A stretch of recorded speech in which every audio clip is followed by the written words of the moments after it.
Hey guys, tonight we begin with something that doesn't get nearly enough attention.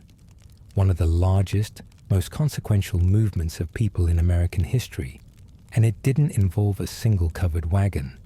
No Oregon Trail, no Ellis Island, no Mayflower. Between roughly 1910 and 1970, 6 million black Americans packed up everything they owned, which in many cases wasn't much more than a suitcase, a prayer, and an unshakable refusal to die on their knees. And they left. They left the South. They left the cotton. They left the terror. And they reshaped every single corner of this country in the process. This is the entire story of the Great Migration. So before you get comfortable, take a moment to like the video and subscribe, but only if you genuinely enjoy what I do here. And let me know in the comments where you're tuning in from tonight. Tell me, did your family move? Did your grandparents or great-grandparents ever talk about leaving somewhere behind, about packing up in the middle of the night, about a city up north that was supposed to be different? I'd love to hear those stories. Now, dim the lights. Maybe turn on a fan for that soft background hum. Pull your blanket a little closer, because tonight we're going on a journey that covers 60 years, 1,000 miles, and the full weight of what it means to decide that anywhere is better than here. Let's ease into it together. Let's get curious for a second. Have you ever wondered what it actually took to leave? Not the decision itself, but the physical act of walking away from the only place you've ever known.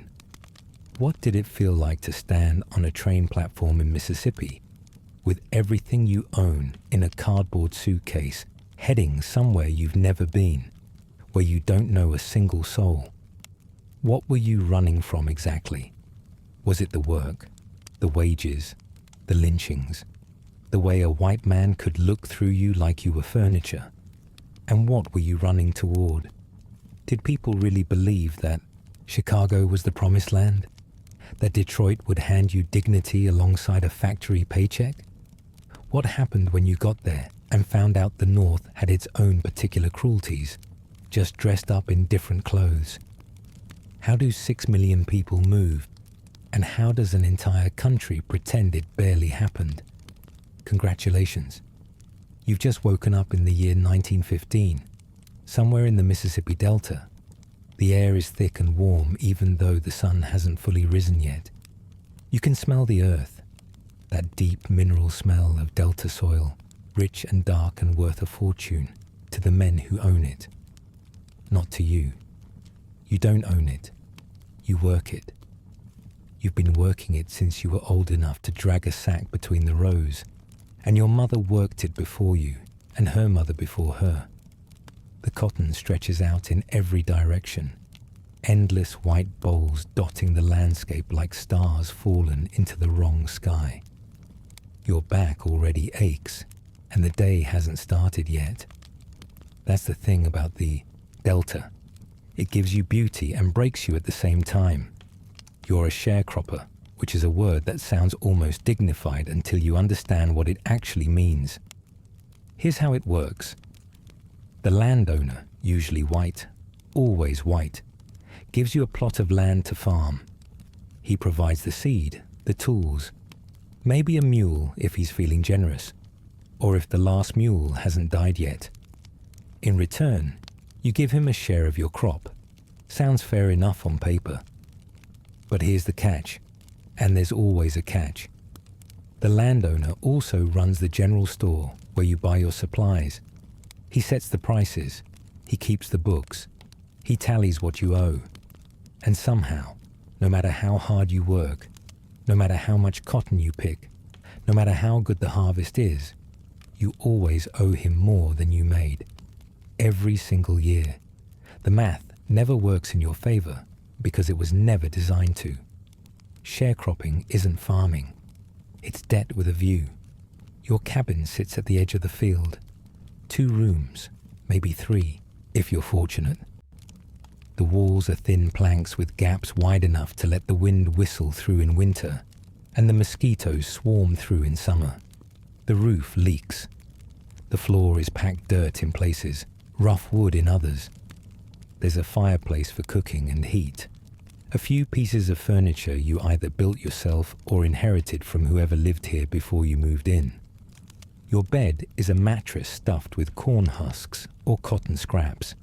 It crunches when you roll over. The outhouse is 20 yards from the back door, and the nearest clean water is the well, assuming nobody's livestock has gotten too close to it this week. But the cabin isn't the worst part. The worst part is knowing that nothing about this arrangement is going to change. Your father worked this same land. His father worked it too, though back then they didn't call it sharecropping. They called it something else. The names change. The arrangement barely does. You work from the moment the sky turns grey until the moment it goes dark again. You plant, you chop, you pick. Your children pick alongside you because school, when it exists, runs on a schedule that bends around the harvest. The landowner doesn't care if your kids can read. He cares if they can carry a sack. And then there's the other thing. The thing that sits under every interaction, every transaction, every moment of your life in the Jim Crow South, like a second heartbeat. The violence. It's not always physical, though it is physical more often than anyone living outside the South can fathom. It's the way a white man can address you by your first name and expect you to call him Mister. It's the way you step off the sidewalk when a white woman approaches. It's the way your eyes learn to look down, not because you feel inferior, but because looking up can get you killed. A glance held too long, a word spoken too firmly, a refusal to smile when a smile is demanded.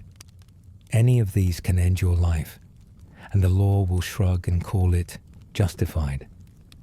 Lynching isn't a rumor in the Delta.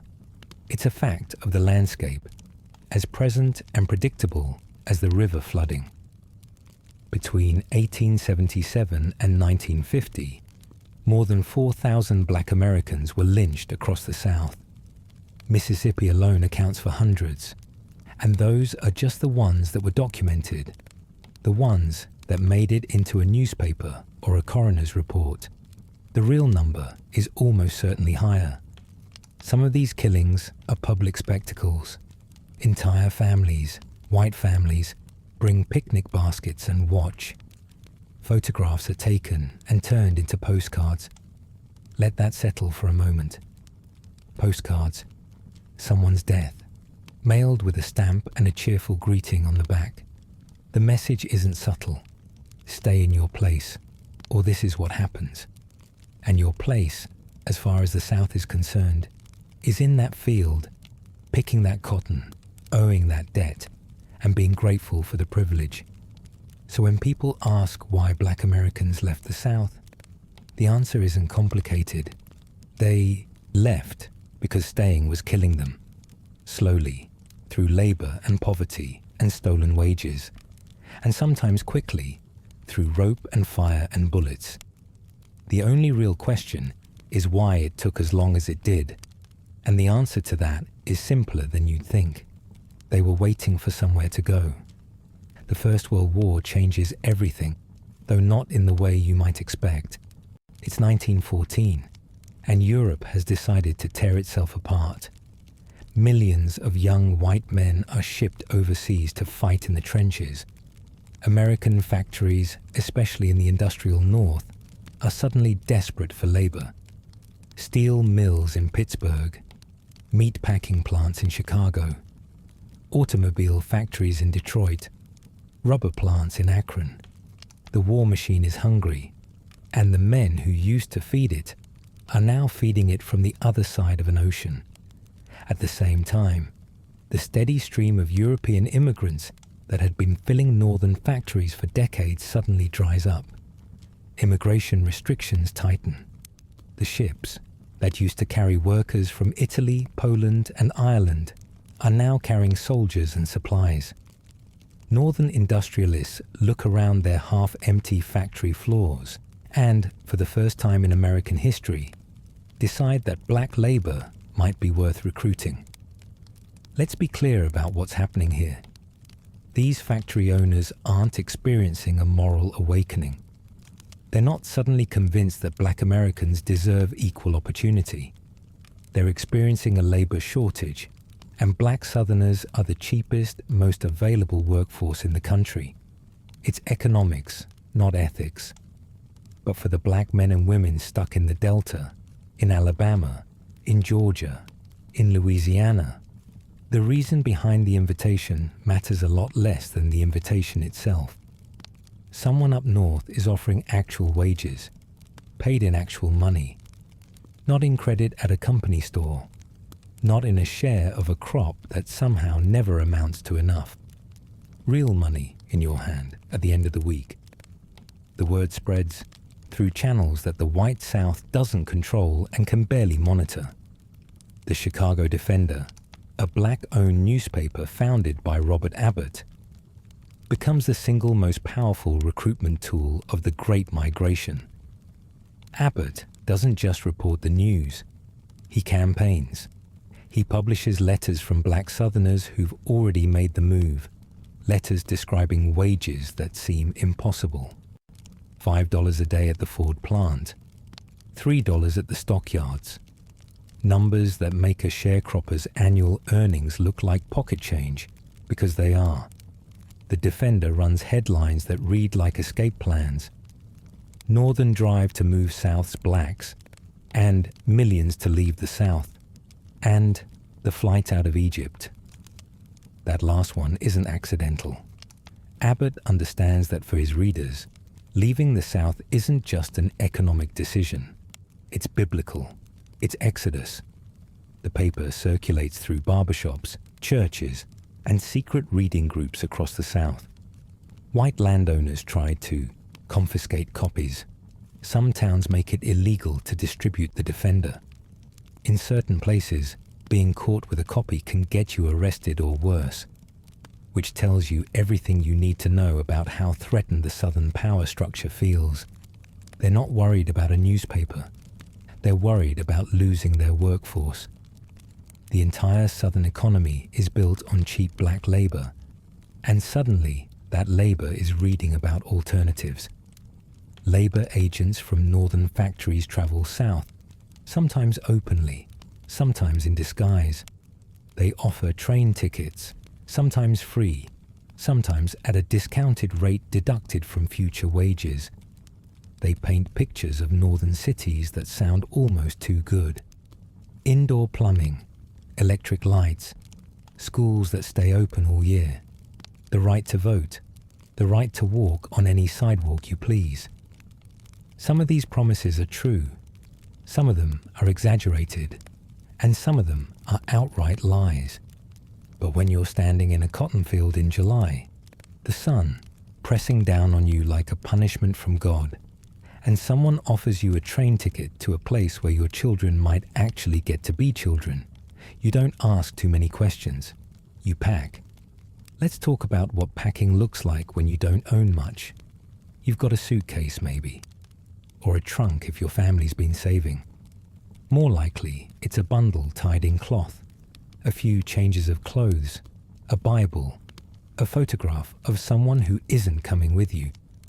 Your mother's cast iron skillet, because that skillet has cooked every important meal your family has ever eaten, and you're not leaving it behind.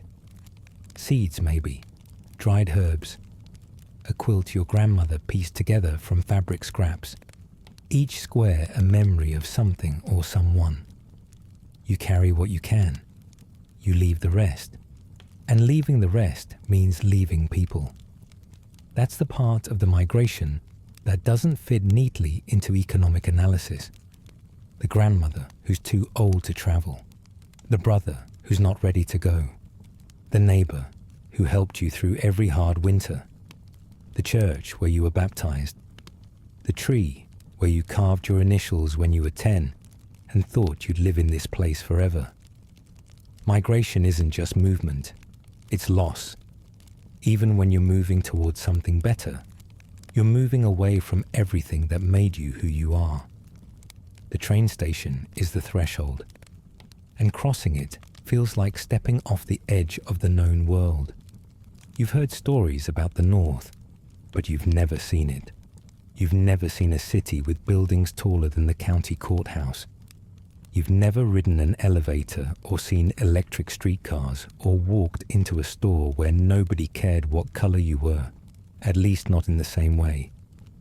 You stand on the platform with your bundle, your heart beating so hard you can feel it in your throat, and you watch the train arrive. The Illinois Central, if you're heading to Chicago. The Seaboard Airline, if you're heading to the eastern cities. The train is loud and massive and belching steam, and it's about to carry you across a line that isn't just geographic. You're crossing from one version of America into another, and you have no idea which version is going to meet you on the other side. The journey itself takes anywhere from 12 hours to several days, depending on where you're starting and where you're going. And the train is segregated, at least until you cross the Mason-Dixon line. You ride in the colored car, which is almost always the car closest to the engine. The one that gets the most smoke, the most soot, the most noise. The seats are harder.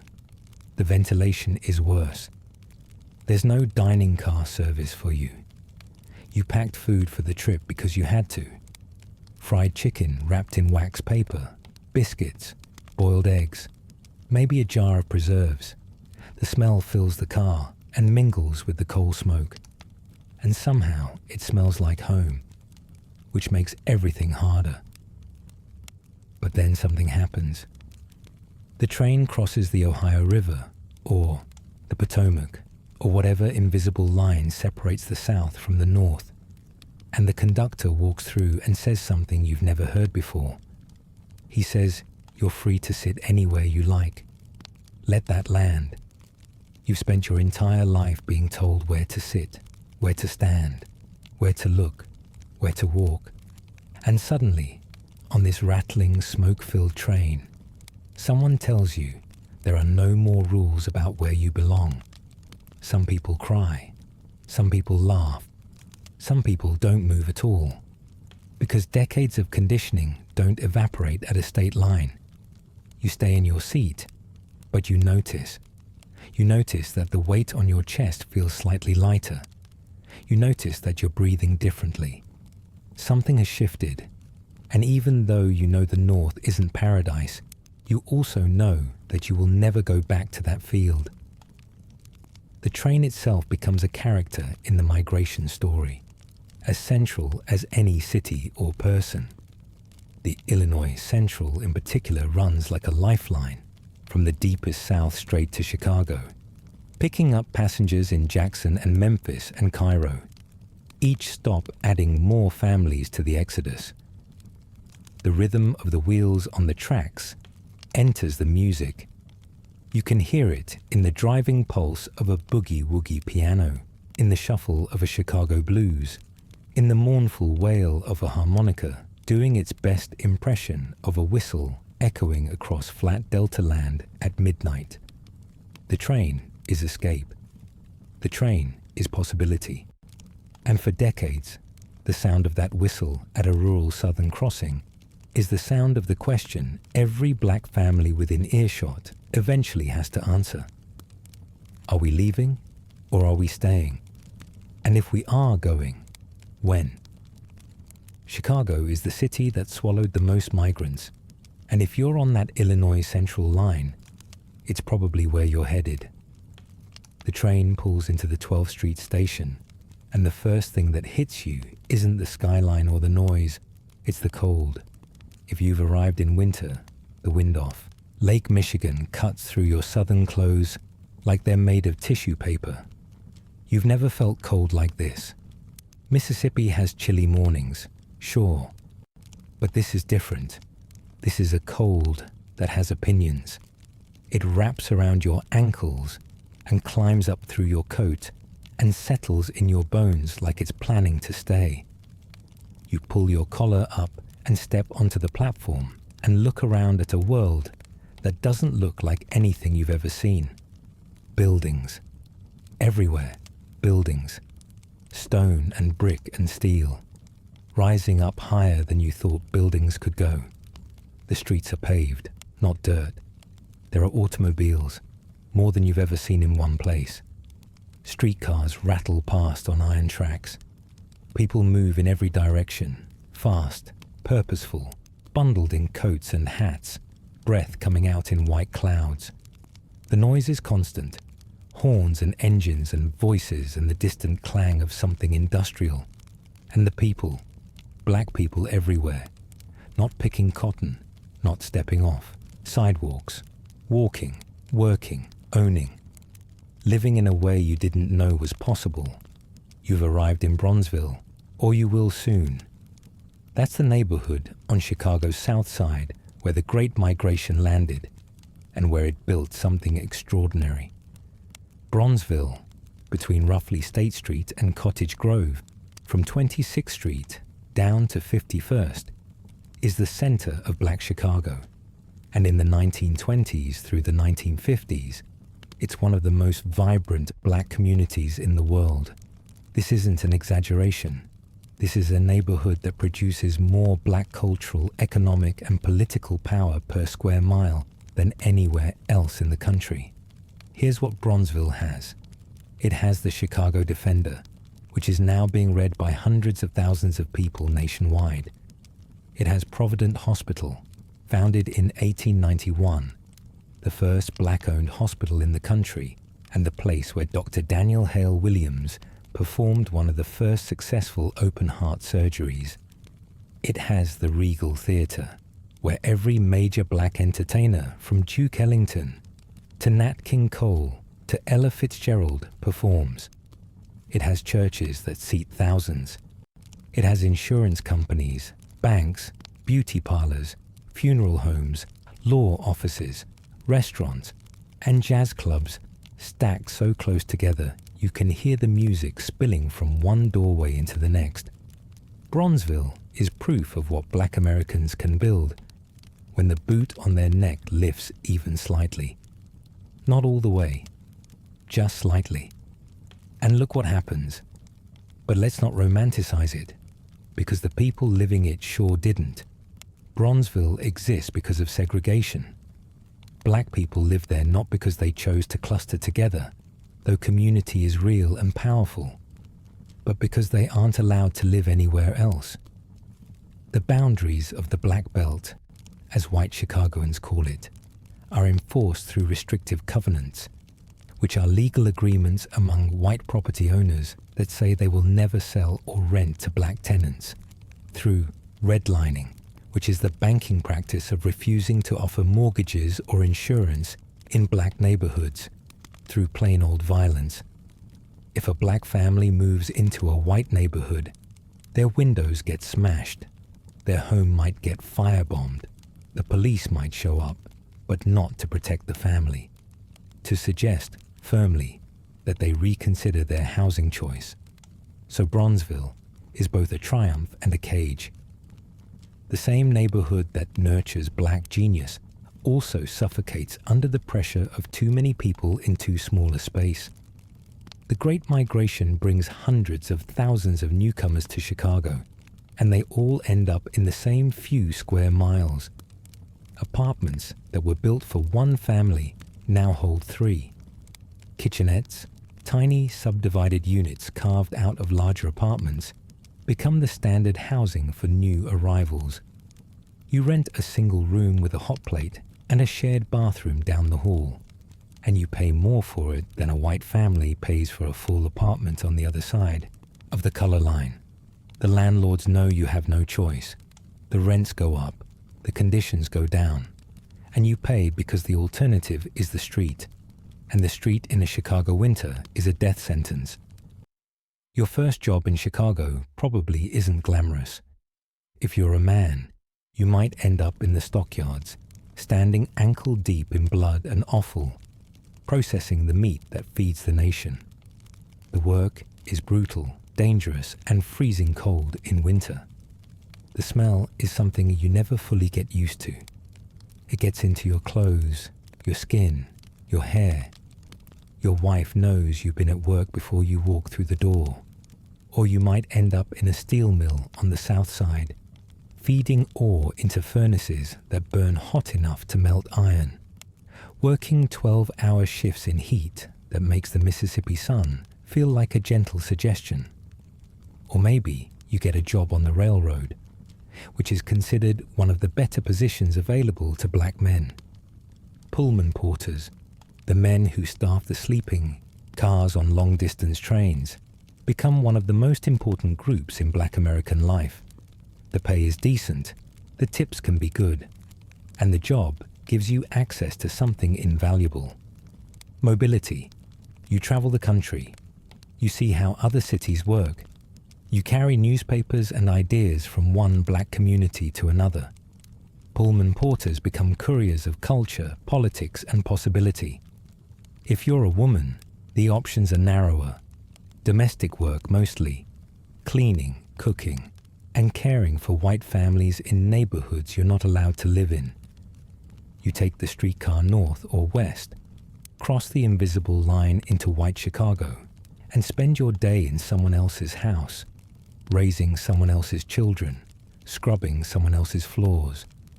Then you ride the streetcar back to Bronzeville, where you scrub your own floors and raise your own children with whatever energy you have left. Some women find work in factories, especially during the wars, but those jobs tend to disappear when the wars end and the white men come back expecting their positions. Some women open businesses, beauty shops and restaurants and boarding houses, and become the economic backbone of their communities. But for most, the reality is service work, day after day, in a city that needs your labor but doesn't want your presence. And yet, what happens inside Bronzeville, inside Harlem, inside the black neighborhoods of Detroit and Pittsburgh and Cleveland and Philadelphia and Los Angeles is nothing short of remarkable. Because here's the thing about the Great Migration that the history books too often skip past. It wasn't just a movement of bodies. It was a movement of culture, of politics, of identity. Every person who stepped off that train carried with them the music and food and faith and stories of the South. And when they planted those things in northern soil, entirely new art forms grew. The blues come north on the Illinois Central, carried in the hands and voices of people who learned to make beauty out of sorrow. Muddy Waters leaves Clarksdale, Mississippi in 1943 and arrives in Chicago with a guitar and a sound that the Delta made.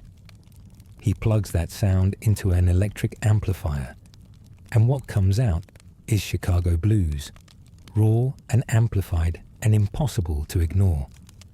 The same transformation happens across the musical landscape. Gospel music, rooted in the spirituals that enslaved people sang in the fields, takes on new power in northern churches. Thomas Dorsey, the father of gospel music, merges sacred lyrics with blues rhythms and creates something that makes entire congregations weep and shout simultaneously. Jazz, already flourishing in New Orleans, explodes in Chicago and New York and Kansas City, becoming the soundtrack of a people in motion. The food comes too. Southern cooking, born in the quarters and refined over centuries of making something magnificent out of whatever scraps the system left behind, follows the migration north and becomes what we now call soul food. Fried chicken, collard greens, cornbread, sweet potato pie, black-eyed peas, catfish, neck bones, chitlins. These dishes aren't just meals, they're memory. They're the taste of home for people who left home behind. A restaurant on the south side of Chicago serving smothered pork chops and macaroni and cheese isn't just a business. It's an embassy. It's a portal back to a grandmother's kitchen in Alabama. It's proof that you can leave a place without letting that place leave you. The cultural legacy of the Great Migration extends so far beyond music and food that cataloguing it all would take a library. But let's touch on a few more threads. Literature. The migration produces some of the most important American writing of the 20th century. Richard Wright, born in Mississippi, raised partly in Memphis, arrives in Chicago in 1927 and writes Native Son, a novel that detonates in American literary culture like a grenade in a china shop. The book forces white readers to confront the lived reality of black urban life with a directness that makes liberal squeamishness impossible. Ralph Ellison, born in Oklahoma City, the son of migrants from the South, writes Invisible Man, which captures the existential condition of black Americans in a society that simultaneously depends on them and refuses to see them. Gwendolyn Brooks, raised on the South Side of Chicago, becomes the first black author to win the Pulitzer Prize for Annie Allen in 1950, writing poems that find the epic in the everyday lives of Bronzeville residents. James Baldwin, raised in Harlem, the stepson of a Southern preacher, writes essays and novels that dissect American racism with a precision so beautiful it hurts.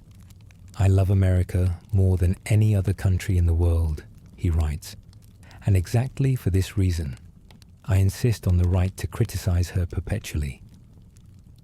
Every one of these writers is a product of the migration, either directly or through family, and their work forms the literary backbone of 20th century American culture. Without the migration, without the communities it created and the consciousness it forged, this body of work doesn't exist. And let's not forget the visual arts. Jacob Lawrence paints the Migration Panel series in 1941. 60 panels depicting the journey from south to north, using bold shapes and flat colors, and a narrative structure that reads like a graphic novel decades before the form exists.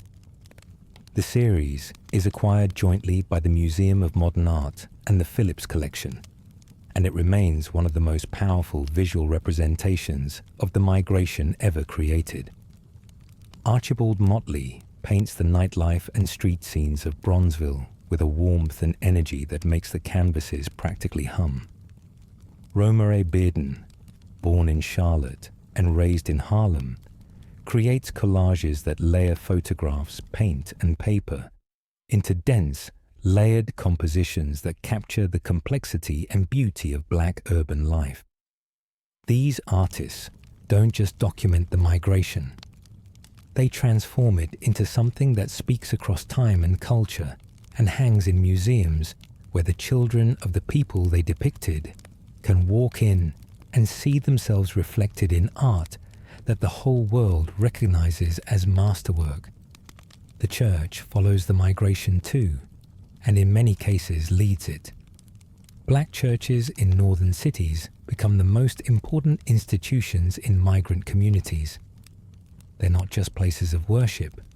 They're employment agencies, housing networks, social clubs, political organizations, counseling centers, and mutual aid societies all rolled into one. A newcomer stepping off the train in Chicago with nowhere to go and no one to call often ends up at a church first. Olivet Baptist Church on the south side grows from a congregation of 4,000 to over 10,000 during the migration years, becoming one of the largest Protestant churches in the country. The church feeds you. The church finds you a room. The church introduces you to someone who knows someone who's hiring at the plant. The church holds you together when the city feels like it's trying to pull you apart. But let's talk about what the North actually looks like when the welcome mat wears thin. Because it does wear thin. It wears thin fast. The factory jobs are real, and the wages are real. But so is the hostility. White workers, many of them immigrants or the children of immigrants who arrived barely a generation earlier, see black migrants as competition. Unions, which are supposed to protect workers, often exclude black members entirely or relegate them to segregated locals with fewer protections and lower pay. The message is clear. You can work here, but don't expect brotherhood. Housing is where the violence concentrates. The Red Summer of 1919 erupts in cities across the country, and Chicago's race riot is one of the worst. It starts at a beach on Lake Michigan, when a black teenager named Eugene Williams drifts across an invisible line in the water separating the white swimming area from the black swimming area. White bathers throw rocks at him. He drowns. When police refuse to arrest anyone, violence explodes across the city. For 13 days, white mobs attack black residents, firebomb homes, and pull people from streetcars. Black Chicagoans fight back, defending their neighborhoods with whatever they have. By the time it ends, 38 people are dead, 23 of them black, and over 1,000 black families are homeless, their houses burned to the ground. Think about that for a moment. You left Mississippi to escape racial terror. You traveled 1,000 miles. You found a job. You started to build something. And then one summer, the terror follows you. It looks different. It speaks with a different accent. But the message is the same. You are not welcome here. Stay in your place. The only difference is that in Chicago, your place has a different address. The pattern repeats in city after city. Detroit, 1943. A fistfight at Belle Isle Park between black and white teenagers escalates into 3 days of rioting. Federal troops are deployed. 34 people die, 25 of them black. The fighting concentrates on the boundary between black and white neighborhoods, that same impossible line that defines where people are and aren't allowed to exist. But here's what the violence doesn't do. It doesn't stop the migration. It doesn't send people back south. If anything, it clarifies something that migrants already suspected. The problem isn't Southern. The problem is American. And if the problem is everywhere, then you might as well be somewhere that pays you $5 a day instead of nothing. The housing struggle deserves more time, because it's where the North's particular brand of cruelty is most concentrated and most consequential. In the South, segregation is written into law. It's explicit, codified, backed by statute and custom. You know exactly where you stand because the signs tell you. Colored only, white only. In the North, there are no signs. The law says you can live where you please. But the reality is a web of private agreements, institutional practices, and selective enforcement that produces the same result as Jim Crow, just with better deniability. Restrictive covenants are the cornerstone. These are clauses written into property deeds that prohibit the sale or rental of a home to black people, and sometimes to Jews, Asians, and other minorities. In Chicago, an estimated 80% of residential property carries such covenants at their peak. The Supreme Court declares them legally unenforceable in Shelley verses Kramer in 1948, but the ruling doesn't eliminate them. It just means they can't be enforced through the courts. Neighborhood associations and real estate boards continue to enforce them through social pressure, economic intimidation, and outright threats. Then there's redlining, which operates at the institutional level. The Homeowners Loan Corporation, a federal agency created during the New Deal, produces color-coded maps of every major American city, ranking neighborhoods by perceived lending risk. Neighborhoods with black residents are colored red, deemed hazardous, and effectively cut off from mortgage lending and insurance. Federal policy, supposedly designed to stabilize the housing market after the Depression, instead codifies racial segregation into the financial infrastructure of the country. Banks won't lend in red neighborhoods. Insurance companies won't insure. property values decline because the system has decided they should. And black families, locked into these neighborhoods by covenant and custom and violence, watch their most important potential asset, their homes, lose value while identical homes in white neighborhoods appreciate. The math is devastating, and its consequences stretch across generations. A black family that buys a house in a redlined neighborhood in 1945 watches that house stagnate in value, while a white family that buys an identical house in a non-redline neighborhood in the same year watches theirs double, triple, quadruple. When those families pass their homes to their children, the wealth gap between them is enormous, and it compounds with each generation. This is not ancient history. The effects of redlining are visible today in every American city. The neighborhood boundaries that federal cartographers drew in the 1930s remain legible in current maps of poverty, health outcomes, educational achievement, and life expectancy. The Great Migration didn't create these conditions, but it concentrated black Americans in the neighborhoods where these conditions were worst, and the intersection of migration and redlining is one of the primary engines of the racial wealth gap that defines American life in the 21st century. Contract buying fills the void that conventional lending refuses to serve. Since black families can't get regular mortgages in most cases, speculators buy homes in transitional neighborhoods at market price, then sell them to black buyers on installment contracts at double or triple the price with punishing terms. Miss a single payment, and you lose the house and every dollar you've put into it. The speculator keeps the house, sells it again to the next desperate family, and the cycle continues. It is wealth extraction disguised as opportunity, and it strips billions of dollars from black communities across the country over the course of the migration decades. So the migration continues. The first wave, from roughly 1910 to 1940, moves about 1.6 million people. They go primarily to northern industrial cities: Chicago, Detroit, Cleveland, Pittsburgh, New York, Philadelphia. The second wave, from 1940 to 1970, is even larger. Another 5 million people move, and this time they spread wider.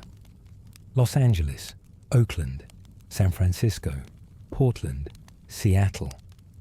The West Coast becomes a new frontier for black migrants, especially during World War II, when shipyards and defense plants on the Pacific Coast are desperate for labor. Richmond, California, sees its black population increase by more than 500% during the war years. 500%. That's not a migration. That's a transformation. The shipyards themselves deserve a moment.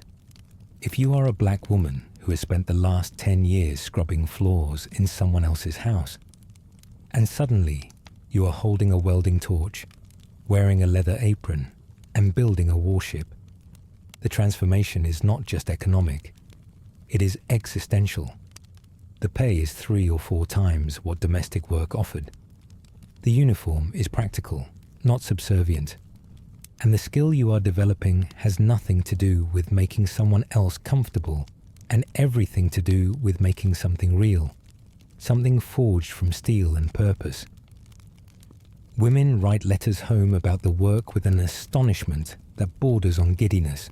They describe the sparks flying, the weight of the tools, the satisfaction of seeing something they built with their own hands floating in the water. For many of them, it is the first time in their lives that their labor has felt like it belonged to them. The social life that springs up around the defense plants is its own kind of community building.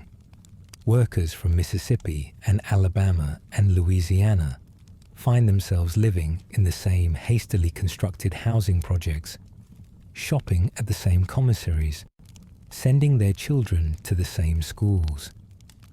The regional differences that seemed enormous back south the distinctions between Delta people and Gulf Coast people and Piedmont people dissolve under the shared experience of being new, being far from home, and being black in a city that does not quite know what to do with you. Friendships form over shared meals of food that taste almost right, but not quite, because the okra is from California, and the cornmeal has a different texture, and the tomatoes are not the ones from the garden back home, but close enough to build a life around. World War II is, in many ways, the Great Migration's accelerant. The war creates an insatiable demand for labor in every industry that matters. And this time, black women enter the industrial workforce in significant numbers for the first time. Rosie the Riveter is always shown as white in the posters, but plenty of actual riveters were black women who left domestic work to build ships and planes and ammunition. The pay is better, the work is harder, and the irony is thick enough to choke on. You're building weapons to defeat fascism abroad while living under a domestic system that treats you as less than a full citizen. Black soldiers fight overseas in segregated units, liberate concentration camps, and come home to cities where they can't buy a house on the wrong block. The Double V campaign captures the mood. Victory abroad against fascism and victory at home against racism. Black newspapers push the message. Black communities organize. The seeds of the civil rights movement are planted not just in southern churches, but in northern factory floors, in black union halls, in the neighborhoods that the migration built. The movement doesn't emerge from nowhere. It emerges from the political consciousness that 6 million people developed by leaving one form of oppression, encountering another, and deciding that neither was acceptable. Let's go back to everyday life for a moment, because the big picture sometimes swallows the small details that make this story human. It's 1947. You've been in Chicago for 3 years now. You work at the meatpacking plant on the south side. The work is exhausting and your hands are always cold, but you're making more money than your father made in his entire life. You rent a kitchenette on South Parkway, 1 room, a hot plate, a shared bathroom. It's small and the walls are thin, and your neighbor plays his radio, too loud, but it's yours. You pay for it with your own wages, and nobody can take it from you because of a bad harvest or a rigged ledger. On Friday evenings, you walk down 47th Street, and the world opens up. The Regal Theatre marquee glows in the dusk, advertising whoever's playing this week. Maybe Count Basie, maybe Dinah Washington, maybe a comedy show that'll have the whole neighborhood talking by Sunday. The sidewalks are crowded, people are dressed. Not dressed up exactly, but dressed with intention. Hats at angles, shoes polished, coats pressed. There's a pride in presentation that runs through the community like a current, an insistence on dignity that no amount of poverty can suppress. You stop at a restaurant for dinner. The menu is everything your mother made, translated into a city setting. Fried catfish with hot sauce, collard greens cooked slow with ham hock, cornbread, not the sweet cakey kind, the real kind, dense and crumbly, and perfect for soaking up pot liquor, macs, and cheese with a crust on top that cracks when you dig in. You eat and you feel for a few minutes, like the world makes sense, like the journey was worth it. After dinner, maybe you stop by a jazz club, the Blue Note, the Delisa, one of the dozens of spots on the south side where the music never stops. You walk in and the sound wraps around you. A saxophone doing something impossible. A piano keeping time underneath. A bass player with his eyes closed, feeling it more than playing it. The room is warm and smoky and close, and everyone in it is sharing something that can't be explained. only experienced. This is what the migration built alongside the struggle. It built spaces where black people could be fully, unreservedly, joyfully themselves, where the mask could come off, where the weight could be set down for an evening, where beauty existed not despite the hardship, but in defiance of it. But let's push deeper into daily life, because that's where this story actually breathes. Let's talk about Sunday morning, which in any black migrant community is the most important morning of the week, by a significant margin. Church isn't optional. Church is the foundation on which everything else stands. The black church in northern cities is the single most important institution of the Great Migration, and that's not a claim made casually. The church is where you go when you step off the train and don't know a soul. Olivet Baptist Church on the south side of Chicago grows from 4,000 members to more than 10,000 during the peak migration years, becoming one of the largest Protestant congregations in America. Abyssinian Baptist in Harlem does the same, swelling to a membership that fills every pew and spills into overflow rooms and eventually into the street on Easter Sunday. These churches aren't just houses of worship. They are employment agencies, housing bureaus, literacy programs, daycare centers, soup kitchens, political organizing hubs, and counseling, offices all braided together under a single steeple. A newcomer arrives in Chicago knowing no one. She goes to church on Sunday because that's what she's always done. The usher greets her. The woman in the next pew introduces herself and asks where she's from.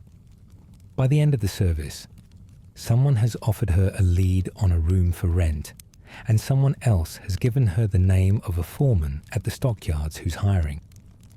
The church doesn't just save souls, it saves lives.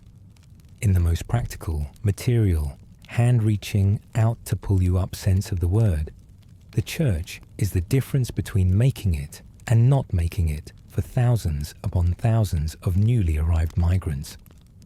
The music in these churches is something that shakes you at the cellular level.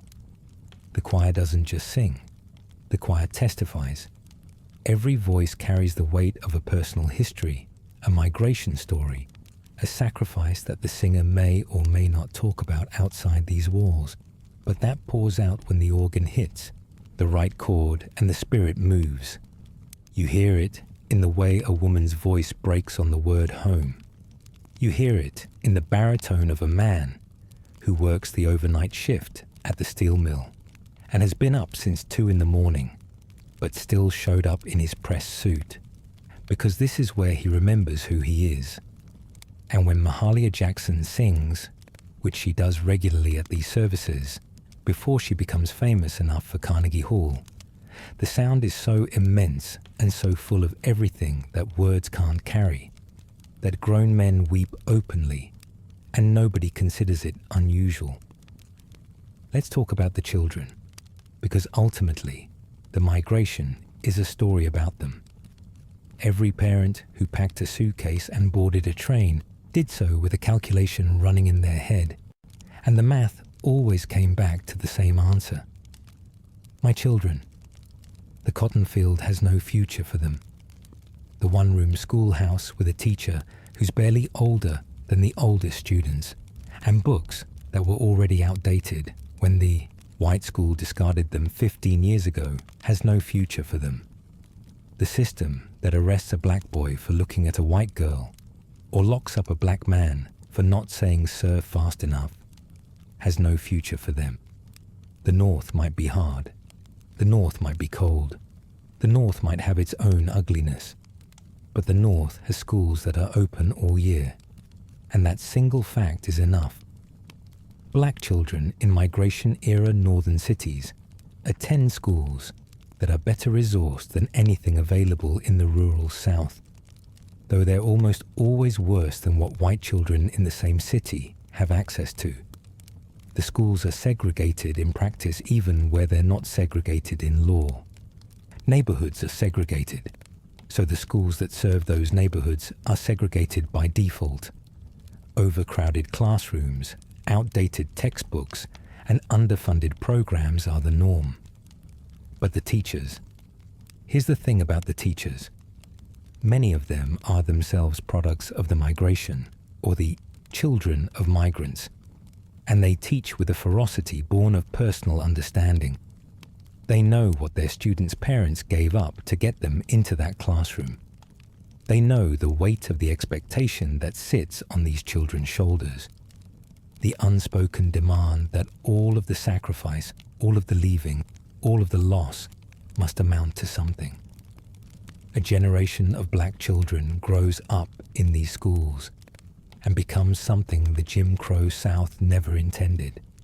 They become lawyers and doctors and teachers and engineers and writers and musicians and organizers and politicians. They fill the ranks of the NAACP and the Urban League, and eventually the Student Nonviolent Coordinating Committee and the Congress of Racial Equality. The children of the migration become the foot soldiers and the leaders of the civil rights movement. When John Lewis marches across the Edmund Pettus Bridge, when Diane Nash strategizes the Freedom Rides, when the students sit down at the Woolworths counter, in Greensboro, the Great Migration is there in the background, in the families that moved, in the communities that formed, in the political consciousness that emerged when millions of people decided that the way things were was not the way things had to remain. And let's not skip past the labor story, because it's central to everything. Black migrants don't just fill factories. They transform the American labor movement, usually by fighting their way into it over the strenuous objections of the people already there. The American Federation of Labor, the dominant union organization of the early 20th century, is riddled with racial exclusion. Many member unions ban black workers outright. Others accept them into segregated auxiliaries with second-class status, meaning they pay dues but don't get full representation or equal access to jobs. The message from organized white labor is consistent with the message from organized white everything else. You can be here, but you can't be equal. Black workers respond by building their own organizations and, when possible, by pushing to integrate existing ones. The Brotherhood of Sleeping Car Porters, led by A. Philip Randolph, wins its landmark contract with the Pullman Company in 1937 after 12 years of organizing, and the victory ripples far beyond the railroad. It proves that black workers can build institutions, sustain a fight, and win against one of the most powerful corporations in America.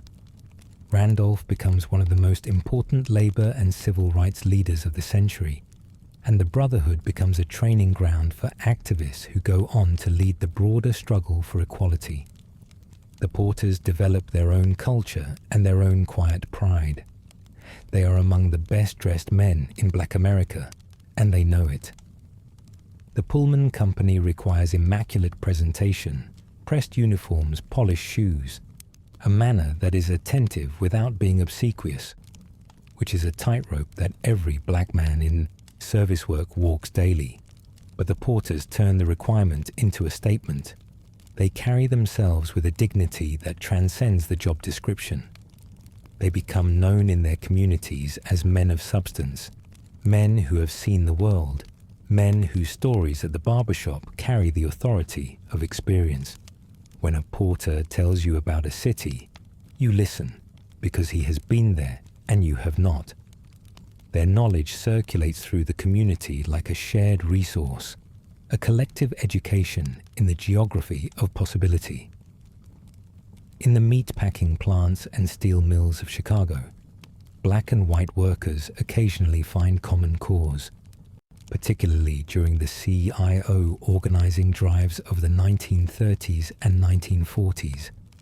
The Congress of Industrial Organizations, unlike the AFL, makes a deliberate effort to organize across racial lines, recognizing that divided workers are weak workers. It's messy and imperfect, and sometimes the solidarity doesn't survive the end of the shift. But in the moments when it works, when a black steelworker and a Polish steelworker and an Italian steelworker stand on the same picket line demanding the same contract, you can see the outlines of a different kind of America, the one that the migration makes possible, not by erasing racial difference, but by creating conditions where people who would never have met in the old arrangement are suddenly standing shoulder to shoulder. But Monday morning comes, and the weight goes back on, because the systems are still there. The restrictive covenants, the redlining, the hiring discrimination, the police who patrol black neighborhoods, the way an occupying army patrols hostile territory. You can live in Chicago for 20 years and still never be allowed to buy a home outside the Black Belt. The GI Bill, that legendary piece of legislation that built the white American middle class, is theoretically available to black veterans too. But in practice, the VA loans that fund suburban home ownership are almost never approved for black applicants. The suburbs being built with those loans, Levittown and its 1,000 imitators, explicitly exclude black buyers. The federal government isn't just failing to help black Americans build wealth. It's actively constructing a system that ensures they can't. The GI Bill story is worth dwelling on because it illustrates how the same policy can build one community while systematically excluding another. The Servicemen's Readjustment Act of 1944 is designed to help veterans transition to civilian life through education benefits, low-interest home loans, and unemployment insurance. On paper, it applies equally to all veterans. In practice, it operates through local institutions, local banks, local VA offices, local colleges, and those local institutions carry the full weight of local prejudice. Black veterans applying for VA home loans are routinely denied or steered toward predatory lenders. The neighborhoods they can afford to buy in are redlined, meaning mainstream lenders refuse to touch them. The suburbs sprouting across the American landscape, the Levittowns and their 1,000 imitators, are built with explicit racial restrictions written into the deeds. William Levitt himself says, famously and without apparent shame, that he can solve a housing problem, or he can try to solve a racial problem, but he cannot combine the two. So 17,000 homes go up on Long Island, and not a single one is sold to a black family. The GI Bill constructs the white American middle class with federal money. For black veterans who fought and bled for the same country, it is a locked door with a welcome mat in front of it. This is the paradox of the Great Migration. It delivered on some of its promises and broke others. It gave black Americans access to wages, to voting rights, to educational opportunities, to cultural expression on a scale that the South never permitted. But it also concentrated them in urban neighborhoods that were systematically starved of investment, over-policed, and eventually abandoned when the factories that drew them north began to close. The deindustrialization of American cities, starting in the 1960s and accelerating through the 1980s, hits black neighborhoods hardest because those neighborhoods were built around the factories. When the factories leave, they take the economic foundation with them. But that's getting ahead of the story. Let's go back and talk about the other cities, because Chicago wasn't the only destination, and every city the migration touched developed its own character, its own culture, its own version of the promises and betrayals that define this era. Harlem. If Bronzeville is the economic capital of black migration, Harlem is the cultural one. By the 1920s, Harlem has become the most famous black neighborhood in the world, home to what gets called the Harlem Renaissance. but is really something much bigger and harder to contain in a single label. Langston Hughes is writing poems that capture what it feels like to be black in America with a precision that makes your chest tight. Zora Neale Hurston is collecting folklore and writing novels that insist the rural Black South is worthy of literature, not just pity. Duke Ellington is at the Cotton Club, playing music that white audiences pay premium prices to hear, even though the club won't let black patrons through the front door. The irony is exquisite and enraging in equal measure. Harlem's population density is staggering. The same forces that compress Bronzeville, restrictive covenants, redlining, violence, compress Harlem into a neighborhood that holds more people per block than almost anywhere in America. The brownstones, originally built for single families, are subdivided into apartments, and the apartments are subdivided into rooms, and the rooms are subdivided into shifts. You rent a bed for 8 hours, and when your shift ends, someone else slides in after you. They call them hotbeds because the sheets never get cold. And yet, the creativity that emerges from this compression is staggering. It's as if the pressure that the city puts on Black Harlem forces something brilliant and undeniable out of it, the way pressure turns carbon into diamonds. This is where the Harlem Renaissance lives, not in the comfortable brownstones of the talented 10th, but in the rent parties and the speakeasies and the street corners where people gather and talk and argue and dream. A rent party is exactly what it sounds like. When you can't make rent, you throw a party. You charge a quarter at the door, sell plates of food and cups of liquor, and hire a piano player to keep the music going until dawn.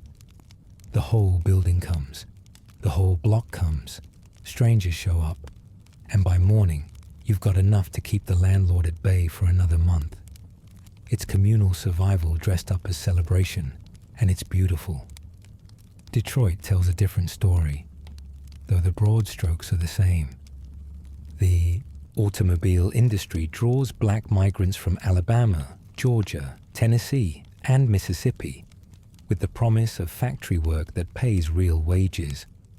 Henry Ford's $5 day is legendary, and while Ford's motivations are complicated, his willingness to hire black workers gives Detroit a particular pull.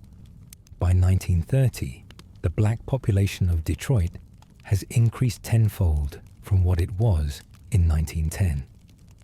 Black Bottom and Paradise Valley become the neighborhood names that every migrant knows, tight-packed communities built around the factories and the promise they represent. Paradise Valley is Detroit's version of Bronzeville, its answer to Harlem. Hastings Street, the main artery, hums with the energy of a people building something from nothing. Nightclubs, restaurants, hotels, barbershops, record stores, all black-owned, all serving a community that the rest of the city pretends doesn't exist. The music here takes on its own flavor.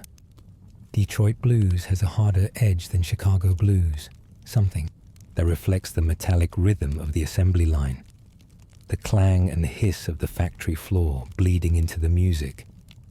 And later, much later, when Berry Gordy opens Motown Records in 1959, it's the children and grandchildren of great migration families who create the sound that will conquer the world. But Detroit also shows the migration scars with particular clarity. The 1943 riot, the redlining that creates neighborhoods of concentrated poverty, the urban renewal programs of the 1950s and 1960s that bulldoze Black Bottom and Paradise Valley, destroying the very communities that migrants built, displacing thousands of families in the name of progress. Progress for whom is a question nobody in power bothers to answer. The construction of Interstate 375 cuts through the heart of what was once Black Detroit, replacing homes and businesses and churches with concrete and exhaust fumes. The freeway doesn't connect the black community to the rest of the city. It walls them off from it. The West Coast wave has its own texture. During World War II, black migrants flood into cities like Los Angeles, Oakland, San Francisco, and Portland, drawn by defense industry jobs. The Kaiser shipyards in Richmond, California, hire black workers by the thousands. Entire neighborhoods materialize almost overnight to house the influx. The demographics of West Coast cities transform in a matter of years. Los Angeles develops its own black cultural geography. Central Avenue, running through the heart of South Central, becomes the West Coast equivalent of Beale Street or Hastings Street. Jazz clubs, restaurants, hotels, all serving a community that Hollywood doesn't acknowledge even as it borrows from its music and its style. The Dunbar Hotel on Central Avenue hosts every major black entertainer who visits the city because the white hotels won't. You can find Billie Holiday at the Dunbar, or Lena Horne, or Duke Ellington, or Count Basie, all staying in the same hotel because segregation, even in the supposed paradise of Southern California, doesn't take nights off. Oakland becomes the staging ground for a different kind of politics. The Black Panther Party, founded in 1966 by Huey Newton and Bobby Seale, draws its membership and its energy from the children of Great Migration families. Families who left the South expecting something better and found something different, but not always something better. The Panthers' politics of armed self-defense and community empowerment grow directly out of the migration experience, out of decades of promises broken and communities neglected. Free breakfast programs, health clinics, political education.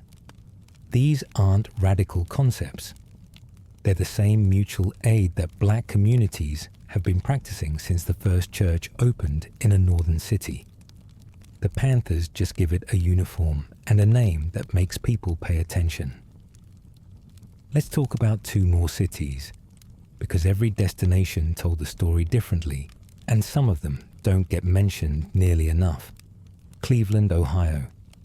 It doesn't have Chicago's mythology or Detroit's automotive glamour, but Cleveland absorbs tens of thousands of black migrants from the Deep South, particularly from Alabama and Mississippi, and what they build there deserves recognition. The neighborhoods around Central Avenue and Cedar Avenue become the heart of Black Cleveland, and the community that forms there produces institutions that endure for decades. Karama House, founded in 1915, becomes one of the oldest and most important black theaters in the country, a place where Langston Hughes premieres plays and young artists learn that their stories are worth telling on a stage. The Call and Post, Cleveland's black newspaper, serves the same function that the Defender serves in Chicago, connecting the community, amplifying its voice, and holding power to account. Cleveland's black migrants work the steel mills along the Cuyahoga River, the foundries, the factories that make everything from auto parts to machine tools. The work is punishing and poorly paid, relative to what white workers earn for the same shifts, but it represents a step up from sharecropping in a way that can't be measured solely in dollars. It's the difference between wages you control and credit you don't, between a paycheck with your name on it and a ledger in someone else's handwriting that always comes out wrong. Cleveland isn't paradise. The housing is cramped. The discrimination is real. The winters make Chicago's look like a mild disagreement with the weather. But there's a dignity in earning a wage and spending it where you choose that changes how you carry yourself, how you raise your children, how you look at the world. Philadelphia tells yet another version. The city of brotherly love receives a massive wave of black migrants, primarily from the Carolinas, Virginia, and Georgia. South Philadelphia and North Philadelphia become the primary settlement zones, and North Philly in particular develops a culture so rich and particular that it influences everything from music to fashion to language for the rest of the 20th century. The Royal Theatre on South Street is Philly's version of the Regal or the Apollo, the stage where black entertainers perform and black audiences dress up and go out and claim the city as their own for the evening. Philadelphia also demonstrates something important about the migration that often gets lost. It wasn't just rural people moving to cities. It was also people from southern towns and small cities moving to larger northern ones. A schoolteacher from Richmond, a minister from Raleigh, a doctor from Nashville who's tired of practicing medicine under Jim Crow's indignities and wants to serve his community in a city where the possibilities are wider, even if the welcome is cold. The migration carries professionals alongside field workers, educated alongside unschooled, and the class dynamics within migrant communities are more complicated than the simple narrative of country people arriving in the big city suggests. Let's slow down again and return to the intimate scale. It's 1955. You're a woman living on the west side of Chicago. You've been here since 1938, when you left the cotton fields of Arkansas at 17. You came with an aunt who knew someone who had a room to rent. You found work doing laundry in a commercial plant. The chemicals make your hands crack and bleed, but the pay is steady. You married a man who works at the steel mill. You have 3 children. They go to school year-round, not just when the cotton doesn't need picking. Your oldest daughter is reading at a level that makes the teacher pause and pay attention. This, right here, is why you came. Your apartment is small but clean. 2 bedrooms, a kitchen, a bathroom with hot water that actually works most of the time. The walls are thin, and you can hear your neighbors living their lives on both sides, their arguments and their laughter, and the smell of their cooking coming through the shared ventilation. But you have a kitchen table where your children do homework. You have a radio that plays the news and the music. You have a closet with clothes for every season, not just one dress for church and one for the field. These things matter. These things are what you traveled 1,000 miles to have. On Sundays, you go to church, not because you have to, though you were raised to believe you do, but because church is where you feel most yourself. The singing starts low and builds until the walls seem to vibrate with it. Mahalia Jackson's voice comes out of the radio sometimes, and you close your eyes, and you're back in Arkansas for a moment, in a clapboard church with dirt floors and no electricity, singing the same songs with different arrangements. The music follows you. It always has. And you think about your mother, who never left, who is still in Arkansas, still on that same land, still aching in the same bones. You send money when you can. You call when there's a phone available, which isn't often. You write letters on thin paper, careful to keep the tone positive, knowing that everything you describe sounds impossible to someone who's never seen a city from the inside. She writes back in a handwriting that gets shakier each year, telling you about the weather and the garden and the church choir, and you read those letters over and over until the paper turns soft as cotton. This is the cost of the migration that no one measures. The distance between who you were and who you've become. The people you love who stayed behind. The knowledge that your children will grow up without their grandmother's hands, shaping cornbread dough, or their grandfather's voice telling stories on the porch. You gained a future. You lost a proximity to your past. And you carry both of those things every single day. Let's linger for a moment on the letters, because the letters are the migration's private archive. Its emotional backbone, the thing that held families together across impossible distances before long-distance phone calls were affordable and email was unimaginable. letters traveled both directions along the migration routes. Northbound, they carried news of jobs, descriptions of apartments, warnings about neighborhoods to avoid, and foremen who might be hiring. Southbound, they carried money, usually a few dollars folded inside the page, and news from this strange new world that sounded half like testimony and half like science fiction. A man in Detroit writes to his brother in Alabama. He describes his apartment, which has an indoor toilet, and you can hear the amazement in his handwriting. He describes his wages, which arrive weekly in an envelope with his name typed on the front, and the disbelief is practically visible. He describes walking into a store and being called sir by a white clerk, and the sentence ends without comment because there are no words adequate to the feeling. These letters circulate. They're read aloud at dinner tables and in church vestibules. They're passed from hand to hand until the paper goes soft. And each one functions as a small piece of evidence in an ongoing trial. Is it real? Is the North really different? Is it worth the risk? The letters say yes. Not always, not perfectly, but yes. The women's letters are often more nuanced, more attentive to the costs alongside the gains.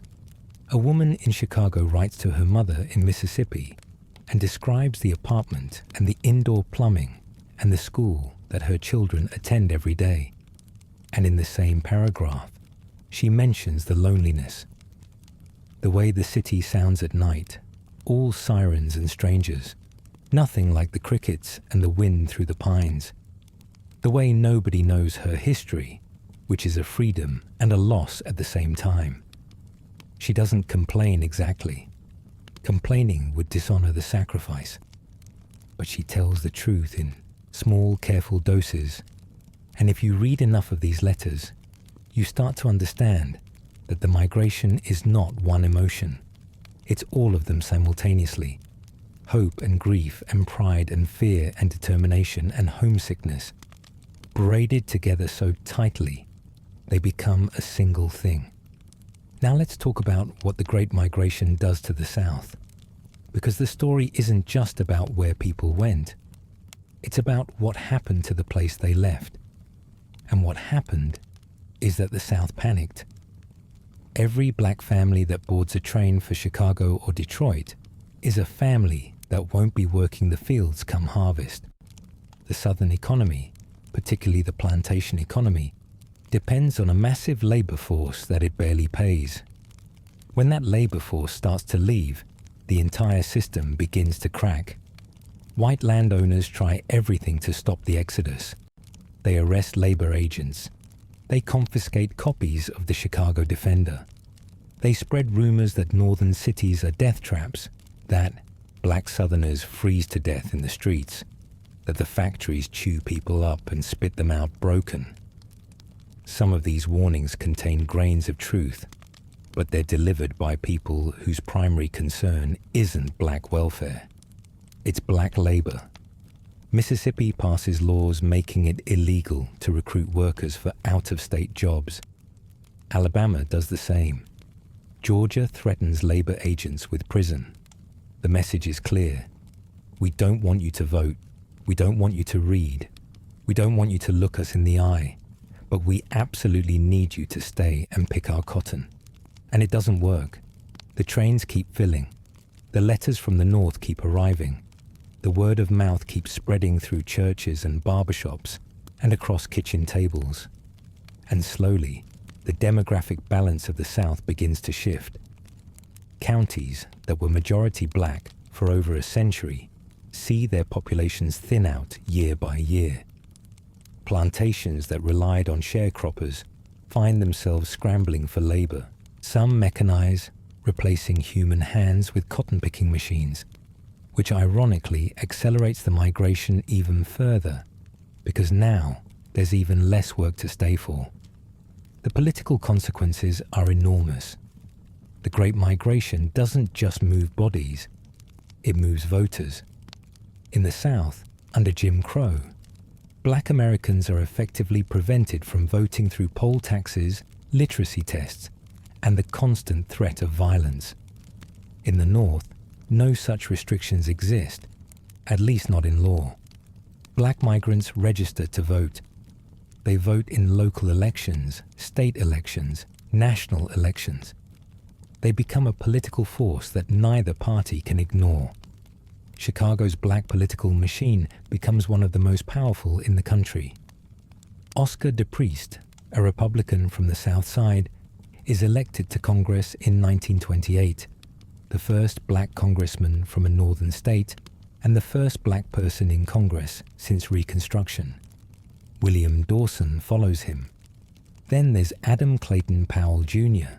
in Harlem, who becomes one of the most influential and flamboyant politicians of his era. These men don't just represent their districts.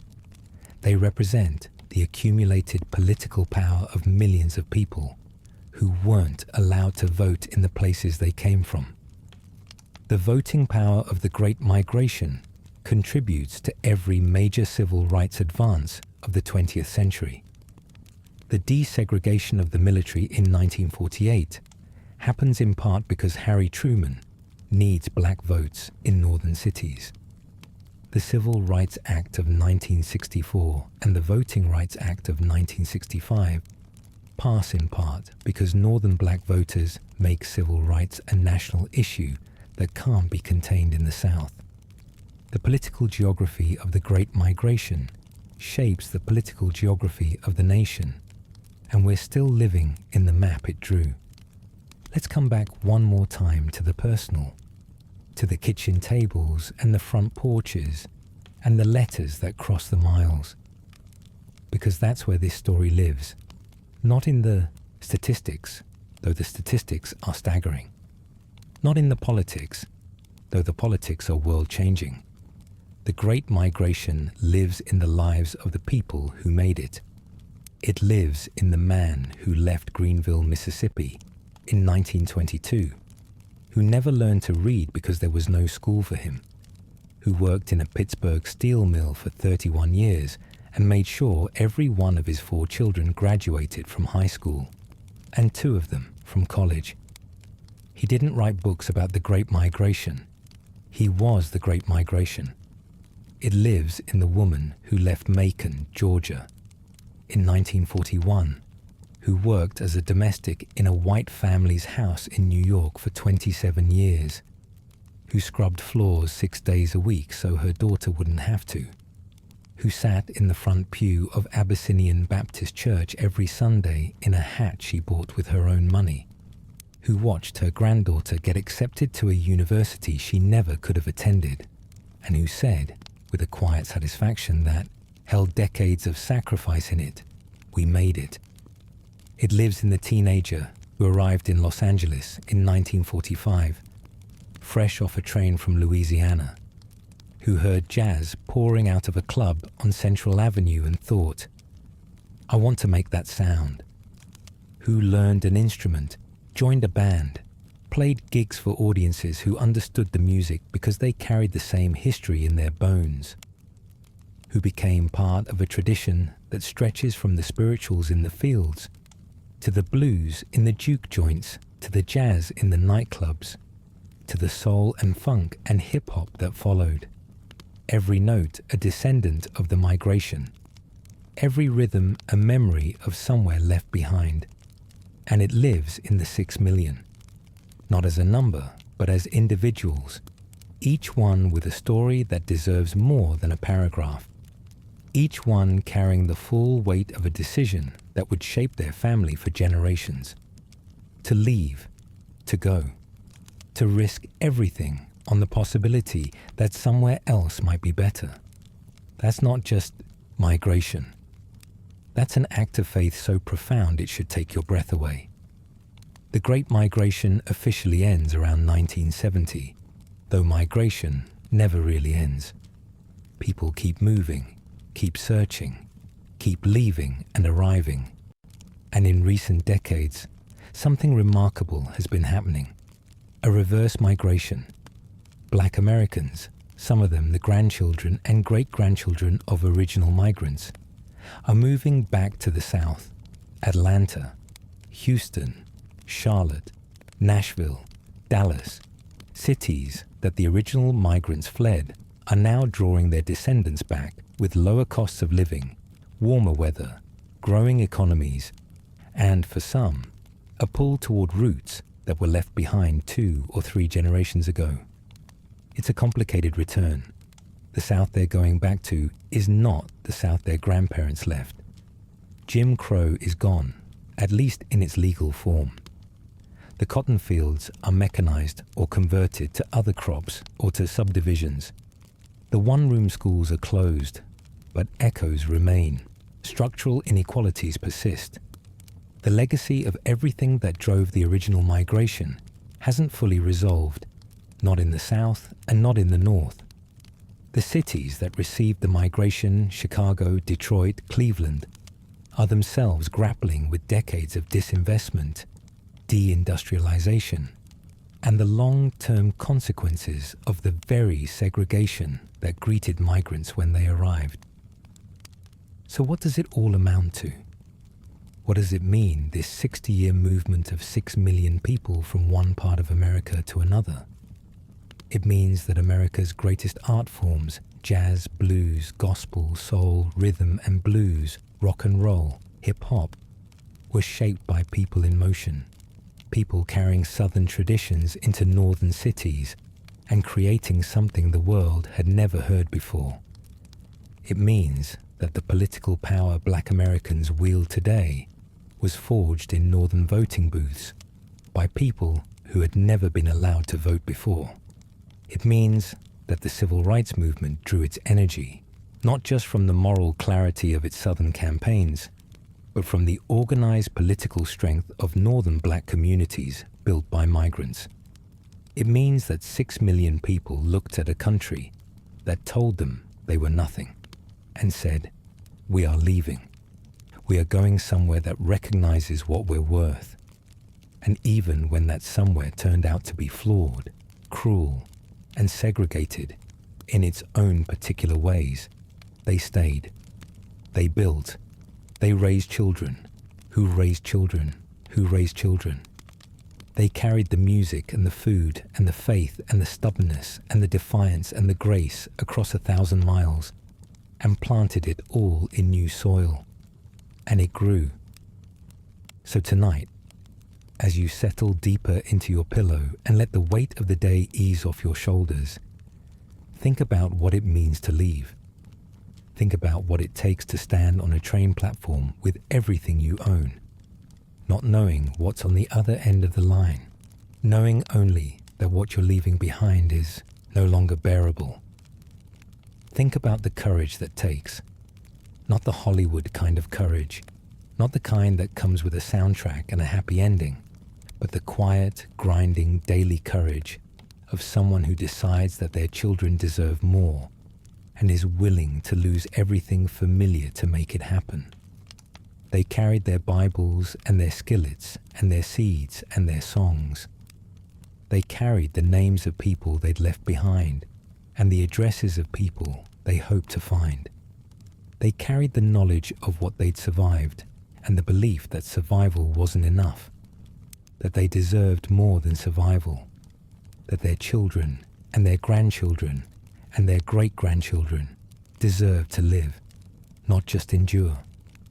And tonight, wherever you are, whether you're in a city a migrant built or a town a migrant left, whether your family made that journey or watched from the sidelines as America transformed around them, you are living in the world the Great Migration made. The music on your playlist, the food on your table, the rights you exercise without thinking, the neighborhoods, the art, the language, the rhythm of the country itself. All of it carries the fingerprints of 6 million people who refused to stay where they were told to stay. So as you drift off tonight, whisper a quiet thank you. Thank you to the man who boarded that train with a cardboard suitcase and a hope he couldn't name. To the woman who left everything she loved because she loved her children more. To the families who built communities out of nothing, who turned restriction into renaissance, who made beauty where beauty wasn't supposed to exist. They ran, not because they were afraid, though they had every right to be. They ran because they believed in something they'd never seen, a place where their lives might matter, a place where work might actually lead somewhere, a place where their children might grow up without the weight of someone else's boot on their neck. They didn't find paradise. They found America, and then they made it better, imperfectly, painfully, but undeniably. Close your eyes. Let the train sounds fade into the gentle hum of the night. Let the miles collapse between then and now.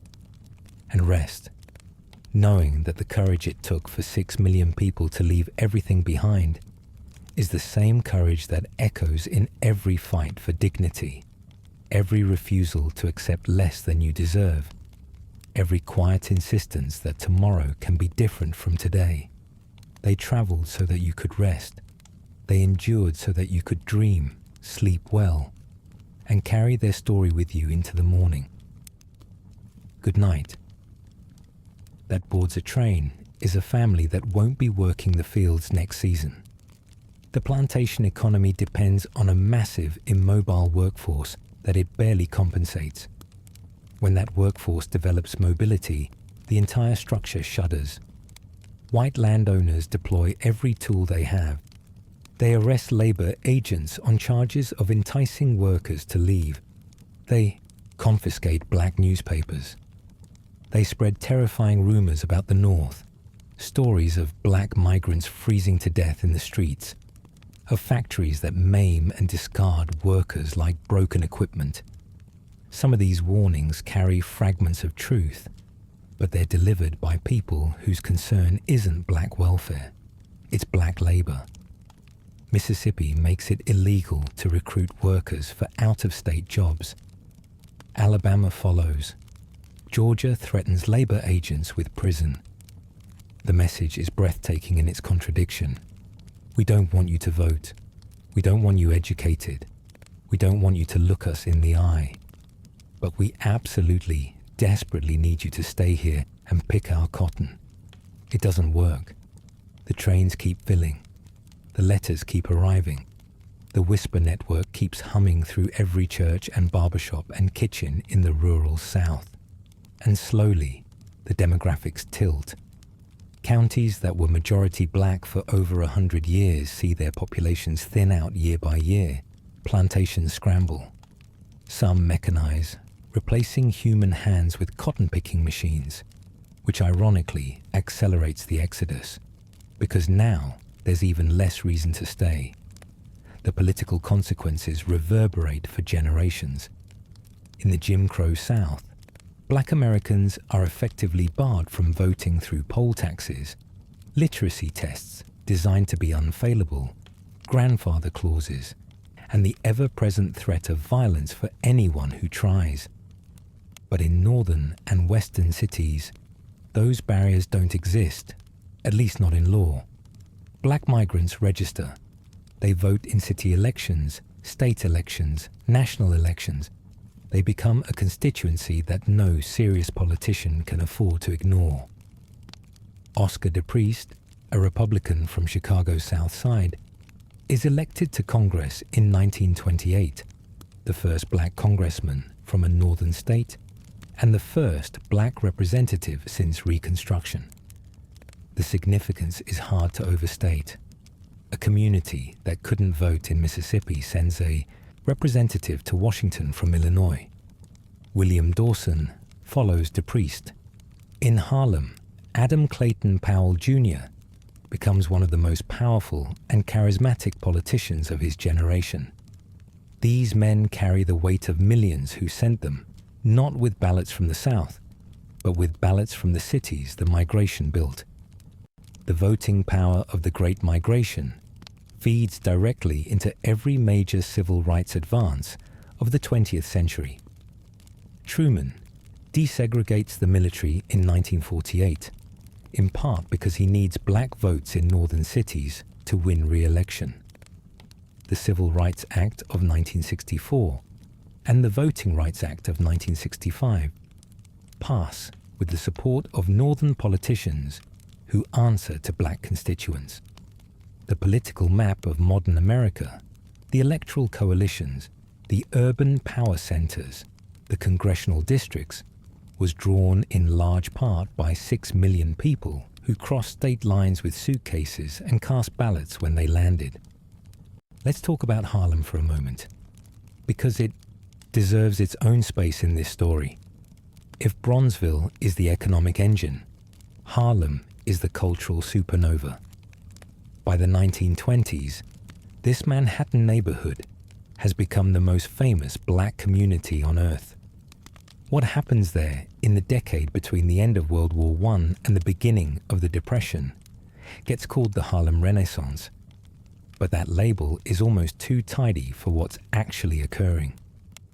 It's an explosion of art, literature, music, philosophy, and identity that transforms not just black culture, but American culture entirely. Langston Hughes writes poems that land in your chest like stones dropped in still water. What happens to a dream deferred? He asks, and the question haunts because the answer is everywhere you look.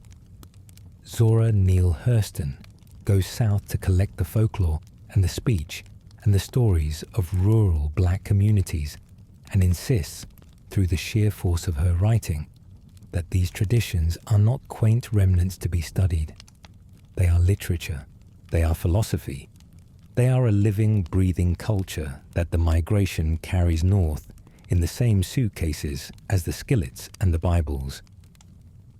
Duke Ellington plays the Cotton Club, creating music so sophisticated and swinging that white audiences pay premium prices to hear it, in a club that won't let black patrons through the front door. The irony is exquisite and nauseating in equal measure. Harlem's population density is crushing. The same forces at work in Bronzeville, restrictive covenants, redlining, and the ever-reliable violence, squeeze Harlem until the neighborhood holds more people per block than almost anywhere in America. Brownstones built for one family are divided into apartments, and apartments are divided into rooms, and rooms are divided into shifts. Hotbeds, they're called, because the sheets never cool between one occupant and the next. You rent a bed for 8 hours. When your time is up, someone else slides in after you. Privacy doesn't exist. Rest is rationed. And yet the creativity that erupts from this compression is astonishing, as if the pressure itself acts as a force of transformation, the way heat and pressure turn carbon into diamonds. Rent parties become a signature institution. When you can't make the month's payment, you throw a party. You charge a quarter at the door, sell plates of food and cups of bathtub gin, hire a piano player, and dance until dawn. The whole building comes, the whole block comes. Strangers wander in off the street, and by sunrise, you've scraped together enough to keep the landlord at bay for 30 more days. It's survival disguised as celebration, desperation dressed in its Saturday best, and it's one of the most purely human responses to adversity you'll find anywhere in the historical record. The rent party piano players deserve their own footnote in history. Men like James P. Johnson and Fats Waller and Willie the Lion Smith develop a style called stride piano that is so energetic, so technically dazzling, and so irresistibly physical that it can keep a room full of exhausted, underpaid, homesick people dancing until the sun comes up and the landlord is satisfied. The stride style takes the left hand and turns it into a one-man rhythm section, bouncing between bass notes and chords while the right hand improvises melodies that sound like they are having the time of their lives. It is joy manufactured under pressure, art created in the service of survival, and it feeds directly into the jazz and swing and rhythm and blues that follows. Every time you hear a piano player swing, you are hearing the echo of a Harlem rent party where someone needed to make $40 before dawn or lose their home. The Great Migration officially winds down around 1970, though the movement of people never truly stops. By the time the second wave ends, the demographic map of Black America has been permanently redrawn. In 1910, 90% of Black Americans lived in the South. By 1970, barely half-decade, cities that had negligible black populations in 1900 are now home to vibrant, complex, and politically powerful black communities. The transformation is total, and in recent decades, something remarkable has begun: a reverse migration. Black Americans, many of them the grandchildren and great-grandchildren of original migrants, are moving back south. Atlanta, Houston, Charlotte, Nashville, Dallas-Fort Worth, Raleigh, cities that the original migrants fled, are now drawing their descendants home with lower housing costs, warmer weather, growing job markets, and something harder to quantify: a pull toward roots, toward the red dirt and the drawl and the particular way the light falls through pine trees in the late afternoon, toward the places where the family names are carved into church pews and cemetery stones, and the waitress at the diner remembers your grandmother. It's a complicated return. The South these families are going back to is not the South their grandparents left. Jim Crow's legal apparatus has been dismantled, though its echoes persist in ways both obvious and subtle. The cotton fields are mechanized or converted or developed, but structures of inequality endure. And the northern cities that received the migration are themselves struggling with the long-term consequences of deindustrialization, disinvestment, and the very segregation that greeted migrants when they arrived. The factories that brought black families to Chicago and Detroit have closed. The neighborhoods built around those factories are hollowed out. The promises of the North, always partial and always conditional, feel more broken now than they did when the first trains arrived. Here's something that puts the scale of the Great Migration into perspective that might stop you cold. 6 million people moved. 6 million. To understand what that means, consider that the entire population of Ireland at the time of the Irish potato famine was about 8 million, and roughly 1 million emigrated. The Great Migration moved 6 times as many people within the same country over a longer period, and yet it receives a fraction of the historical attention. There's no Great Migration Museum on the National Mall, though there should be. No federal holiday, no moment in the standard school curriculum where a teacher stops and says, "This is one of the most transformative events in American history, and here is what it means for everything that came after." The migration changes the demographic map of the United States permanently. In 1910, 90% of Black Americans live in the South, and 75% live in rural areas. By 1970, fewer than half remain in the South, and 80% live in cities. The shift is staggering. In a single lifetime, Black America transforms from a rural Southern population to an urban national one. And every institution, every cultural form, every political movement, every social dynamic that characterizes Black American life in the 20th and 21st centuries grows from this transformation. Consider what the cities looked like before and after. Chicago's black population in 1910 is about 44,000. By 1970, it's over 1 million. Detroit goes from 6,000 to over 600,000. Los Angeles from roughly 8,000 to over 700,000. New York's black population, already significant because of earlier migration waves, nearly triples. These aren't incremental changes.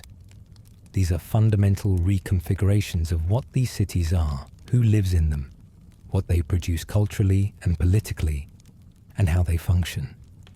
The migration also reshapes the South, though this part of the story is told less often. The departure of millions of black workers forces agricultural mechanization, which transforms the Southern economy.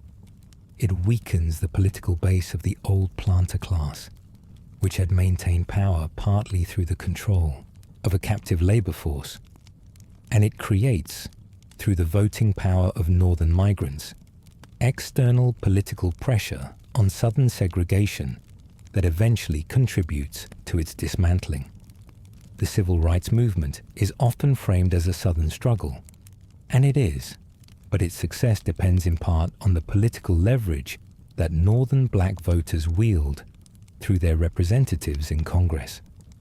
The Great Migration doesn't just change where black people live, it changes what they can demand from the country and whether anyone in Washington has to listen. And let me tell you about one more person, a composite drawn from thousands of real stories, because the numbers need a heartbeat. There's a man who leaves Greenville, Mississippi in 1922. He's 23 years old. He can't read because there was no school for him, or rather, there was, but it met in a church basement 3 months a year, and the teacher had a 5th grade education herself. And 8-year-old James had to work the fields during the months the school was open anyway. He arrives in Pittsburgh and gets a job in a steel mill.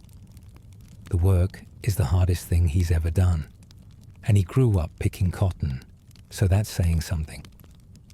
The heat from the furnaces blisters his skin. The noise leaves a ringing in his ears that never fully goes away. He works there for 31 years. He never misses a shift unless he's physically unable to stand. He marries a woman from Alabama who works in a laundry. They have 4 children. All 4 graduate from high school. 2 go to college. 1 becomes a teacher. 1 becomes a nurse. The man who couldn't read makes sure his children never experience that particular humiliation. He sits at the kitchen table in the evenings and watches them do homework he can't help with. And the expression on his face is so complicated it would take a novel to unpack. Pride, grief, gratitude, the ache of knowing that your children are surpassing you in ways you sacrificed everything to make possible. He retires from the mill at 54 with a handshake and a pension that isn't enough. His knees are gone. His hearing is damaged. His lungs carry decades of foundry dust. But his daughter is teaching American history to high school students in a classroom with books and desks and a blackboard and heat in the winter. And when she tells her students about the Great Migration, she's not reciting someone else's story. She's telling her father's. That man didn't write a memoir. He didn't give speeches. He didn't organize a march or file a lawsuit or compose a symphony. He got on a train. He went to work. He raised his children. And through that utterly ordinary, utterly extraordinary act of determination, he changed the trajectory of his family forever. Multiply him by 6 million, and you begin to understand the scale of what happened. So what does it all add up to? What does it mean? This 60-year movement of 6 million souls from one part of a country to another. It means that America's greatest art forms were shaped by people in motion. Jazz, blues, gospel, soul, rhythm and blues, rock and roll, hip-hop, all of them carry the DNA of the Great Migration. All of them are the sound of Southern traditions meeting Northern cities and producing something the world had never heard. It means that the political power Black Americans exercise today was forged in voting booths by people who'd never been permitted to vote before. It means the civil rights movement drew its strength not just from the moral clarity of its Southern marches, but from the organized, funded, politically sophisticated Northern communities. The migration built. It means that 6 million people looked at a country that told them they were nothing and answered with their feet. We are leaving. We are going somewhere that recognizes what we are worth. And when that somewhere turned out to be flawed and cruel and segregated in its own distinct fashion, they didn't collapse. They didn't retreat. They built. They organized. They created. They raised families and opened businesses and filed lawsuits and ran for office and made music so beautiful it made the whole world stop and listen. So tonight, as you sink into your pillow and let the noise of the day fade out, think about what it means to leave. Think about what it takes to stand on a platform with your entire life bundled in cloth and your children holding your hands and no guarantee of anything on the other end, except that it can't be worse than this. Think about the courage that requires, not the cinematic kind that comes with swelling music and a hero's welcome. The quiet, aching, persistent courage of a person who decides that their children's future is worth more than their own comfort, their own familiarity, their own roots in the ground. They carried their Bibles and their skillets and their seeds and their songs. They carried the names of the people they left behind and the addresses of the ones who'd gone ahead. They carried recipes and remedies and the particular way their grandmother hummed while rolling out biscuit dough. They carried everything they could fit in a suitcase or a bundle or a memory, and they left behind everything they couldn't. And then they built new worlds from what they'd brought. Tonight, wherever you're lying, whether in a city that the migration shaped or a town that watched from a distance as the country transformed around it, you're living in the world those 6 million people made. The music in your ears, the food on your table, the rights you exercise without a second thought, the neighborhoods, the art, the language, the cadence of this country, all of it carries the fingerprints of people who refused to stay where they were told to stay. So as you drift off, whisper a quiet thank you.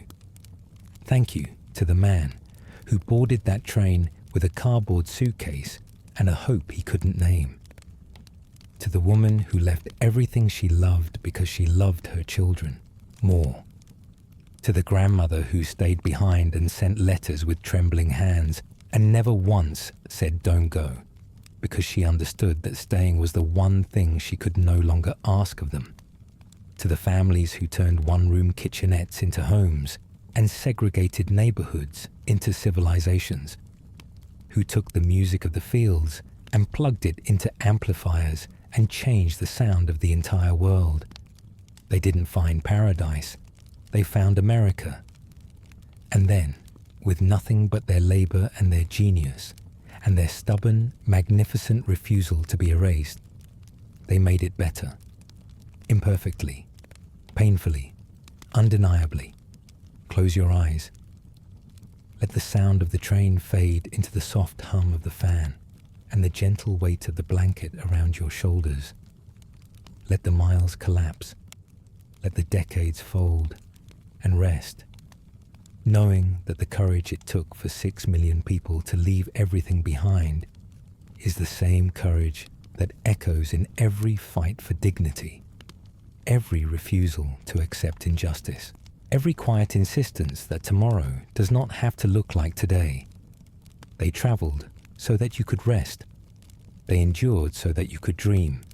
They built so that you could sleep safely, warmly, freely, sleep well, and carry their story with you into the morning. Good night.